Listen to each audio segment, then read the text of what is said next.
بسم اللہ الرحمن الرحیم۔ السلام علیکم، میں ہوں ابن آدم پسروری اور آپ میرا یوٹیوب چینل دیکھ رہے ہیں پاکستان آن لائن۔ سب سے پہلے تو آپ سے درخواست ہے کہ اس چینل کو سبسکرائب کر لیں، اور ہمیں بات بڑے اہم موضوع پر کرنی ہے۔ گزشتہ روز پاکستان میں ایک آل پارٹیز کانفرنس ہوئی، جس میں صدر، وزیر اعظم اور مختلف سیاسی جماعتوں کے سربراہان شامل تھے۔ تو یہ جو کانفرنس ہوئی، آل پارٹیز کانفرنس، اس کا مقصد فلسطینی مسلمانوں کے ساتھ اظہار یکجہتی تھا اور ایک پیغام جانا تھا پوری دنیا کو کہ پاکستان اپنے فلسطینی بھائیوں کے ساتھ کھڑا ہے، جن پر گزشتہ ایک سال سے بارود اور آگ کی بارش برسائی جا رہی ہے اور ان کی نسل کشی جاری ہے، اور غزہ پر جس طرح ظلم کیا گیا ہے کہ وہاں بچوں، عورتوں، بزرگوں، بیماروں اور امدادی کارکنوں، ان کسی کو نہیں بخشا گیا، اور یہاں تک کہ جو عبادت میں لوگ مصروف تھے اور جو ہسپتالوں میں زیر علاج تھے یا جو علاج ان کا کر رہے تھے،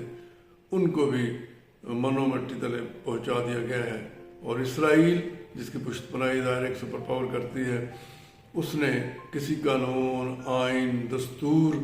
اور اخلاقیات کو مروز خاطر نہیں رکھا، جنگی اصولوں کی بالکل پامالی کی ہے۔ اور تو یہ ہے کہ آبادی جو ہوتی ہے، سویلین آبادی، اس پر کسی قسم کی جو بمباری کی اجازت نہیں ہوتی، اور اقوام متحدہ کے اصولوں میں بھی ایسا ہی لکھا ہے، لیکن وہاں تمام اصول اور تمام ضابطے اور تمام قواعد پامال کیے جا رہے ہیں، اور اب مسلسل اور ڈٹائی کے ساتھ کیے جا رہے ہیں۔ تو جو آل پارٹیز کانفرنس تھی، اس کا ایک مقصد تو یہ تھا کہ ہم اظہار یکجہتی کریں، ایک مقصد یہ بھی تھا کہ اسرائیل کو ایک پیغام سخت جانا چاہیے کہ یہ ظلم وہ بند کرے، اور پاکستان پر اس لیے بھی ذمہ داری عائد ہوتی ہے کہ پاکستان اسلام کے نام پر بنا تھا، اور دوسری یہ کہ پاکستان دنیا کی واحد اسلامک اٹامک پاور ہے، جوہری قوت ہے۔ لیکن جس طرح کا ایک پیغام جانا چاہیے تھا، اس پہ ایک طرح سے بالکل ڈھیروں خاک ڈال دی،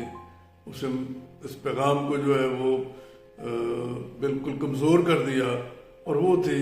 ہمارے وزیر اعظم جناب شہباز شریف صاحب کی گفتگو، اور ان کی باڈی لینگویج، اور ان کا کمزور اور دبا ہوا لہجہ، اور ان کے اندر بھانگتا ہوا خوف، یا اس طرح کی کیفیت تھی کہ جیسے کوئی بندہ بالکل بے اختیار کمزور ہو اور جس کے بس میں کچھ بھی نہ ہو اور جو کچھ بھی نہ کر سکا۔ تو وہ جب انہوں نے اقوام متحدہ میں ہونے والی جو گزشتہ دنوں کانفرنس ایک تھی، اس کا احوال بیان کر رہے تھے کہ جب میں وہاں موجود تھا اور مجھے پتا چلا کہ اسرائیلی وزیر اعظم اس میں آ رہے ہیں، تو پھر میں نے کیا کیا، یہ جو ان کی گفتگو ہے، جو ان کی باڈی لینگویج ہے، جس طرح وہ آنکھیں جھکا کر اور جس طرح ایک بالکل ایک ڈرے ہوئے سہمے ہوئے کوئی شخص بات کرتا ہے، وہ بالکل ایک اٹامک پاور کے چیف ایگزیکٹو کے شایان شان نہیں تھی جو انہوں نے گفتگو کی، اور بجائے اس کے کہ ایک سخت پیغام جاتا ظلم کا ہاتھ روکنے کے لیے، انتہائی کمزور پیغام گیا ہے۔ اور نامعلوم کون لوگ ہیں جنہوں نے اس کانفرنس کا انعقاد کروایا، اور کون ہیں جنہوں نے وزیر اعظم صاحب کے ساتھ مشاورت کی ہوگی اور انہیں اجازت دی کہ وہ اس طرح کی کمزور ترین گفتگو کریں۔ یہ آپ کو گفتگو سنائی جا رہی ہے، دکھائی جا رہی ہے، خود دیکھیں اور خود ہی فیصلہ کریں کہ ہم کس حالت کو پہنچ چکے ہیں، اور کمزوری اور جو ضعف ہے وہ ہمارا کہاں تک پہنچ چکا ہے۔ اقبال نے کہا تھا کہ جرم ضعیفی کی سزا مرگ مفاجات، تو وہ بالکل ہم مرگ مفاجات کی جو آخری حد ہے وہاں پہنچ چکے ہیں۔ تو میں دکھاتا ہوں آپ خود ملاحظہ کریں کہ وزیر اعظم صاحب ہمارے کیا فرما رہے ہیں۔ کہ وزیر اعظم، آپ جس روم میں آپ بیٹھیں گے وہاں پر شاید نیتن یاہو آئیں، اور کیونکہ اس کے بعد ان کی تقریر ہے، تو میں نے دماغ کو تھوڑا سا میں نے ارک ریزی کی کہ اس طرف سے راستہ ہے، میں اپنا منہ اس طرف کر لوں، اس طرح بیٹھ جوں تاکہ وہ پیچھے سے آئیں اور مجھے نہ دیکھ پائیں۔ اگر